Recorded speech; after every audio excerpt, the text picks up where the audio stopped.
The wall has stood for 8,000 years. 8,000 years of winters, watching and waiting for a threat most people stopped believing in centuries ago, and in one night, it falls. Here is what most people miss: the story of that wall, why it was built, and the family that spent 300 years preparing for the moment it would fall starts 12,000 years ago. And every single thing in Game of Thrones, House of the Dragon, and A Knight of the Seven Kingdoms is connected. This is the complete history of Westeros. And by the end, you will understand how a dagger forged before the doom of Valyria ended up killing the Night King in Winterfell, and why that is not a coincidence. Long before humans ruled Westeros, the children of the forest and giants lived there.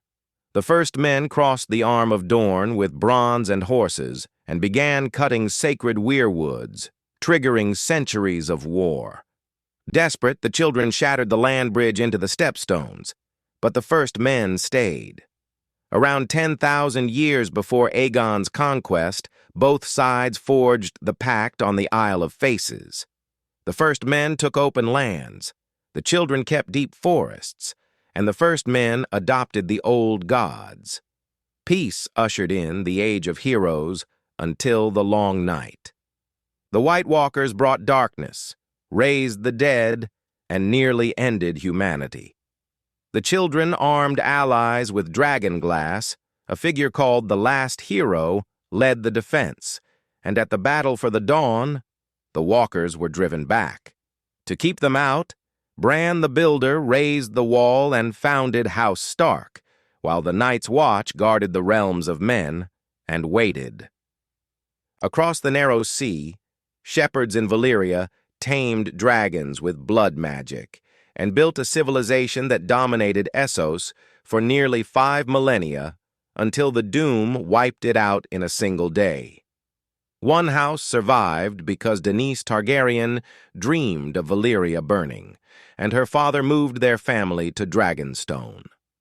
A century later, Aegon Targaryen looked west with a secret. Historians thought his conquest was pure ambition, but House of the Dragon reveals Aegon's dream, a terrible winter and death marching from the north, a threat only a united Westeros, led by a Targaryen, could survive. He even inscribed it on a Valyrian steel dagger. From my blood come the prince that was promised, and his will be the song of ice and fire. That same dagger would be used by Arya Stark to end the Night King 300 years later. Quick question for you. Do you think Aegon conquered for prophecy or for power? Drop a thoughtful comment with your take and why. I want to read your reasoning and keep the debate going. Aegon's dragons melted Harrenhal, torched the Field of Fire, and convinced the North's king, Torrhen Stark, to kneel. Only Dorne resisted, and after Rhaenys died, they joined through marriage 2 centuries later. But the Targaryens' greatest threat came from within. After a great council favored Viserys over Rhaenys, Viserys named his daughter Rhaenyra as heir, and when he died, Aegon II was crowned instead.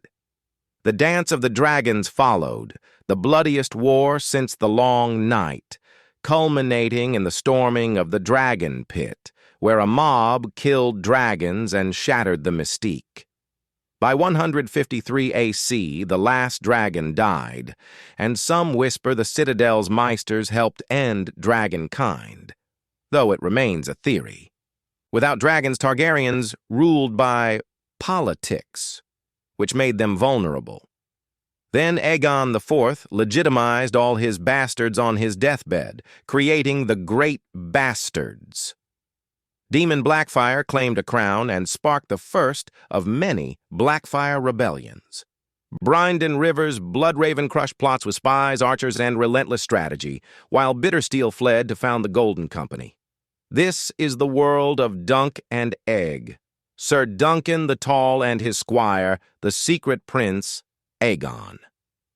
Egg later became King Aegon V, tried to protect the small folk, and died at Summerhall attempting to hatch dragons. In the same tragedy, Princess Rhaegar gave birth to Rhaegar, who grew obsessed with prophecy and the prince that was promised. Rhaegar crowned Lyanna Stark at a tourney, disappeared with her, and the realm erupted. The Mad King killed Rickard and Brandon Stark, Jon Arryn raised banners, and Robert's rebellion ended with Rhaegar's death at the Trident and King's Landing sacked. Ned found Lyanna dying at the Tower of Joy, learned she had married Rhaegar, and took their son Aegon, renamed Jon Snow, to protect him. Meanwhile, Daenerys Targaryen did what Egg could not. She hatched dragons. Magic surged back as the true threat awoke in the north. Bloodraven, sent to the Wall and vanished beyond it, became the three-eyed raven, waiting to pass his sight to Bran Stark. The Night King melted the Wall with undead Viserion, and at Winterfell, Arya Stark leapt from the darkness and drove Aegon's prophesied dagger into his chest. If you love deep lore breakdowns like this, subscribe for more epic history adventures and high-energy dives into the biggest mysteries of Westeros. In the end, Jon Snow's lineage united ice and fire.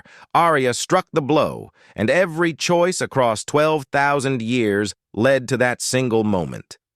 The long night came twice. Humanity survived twice.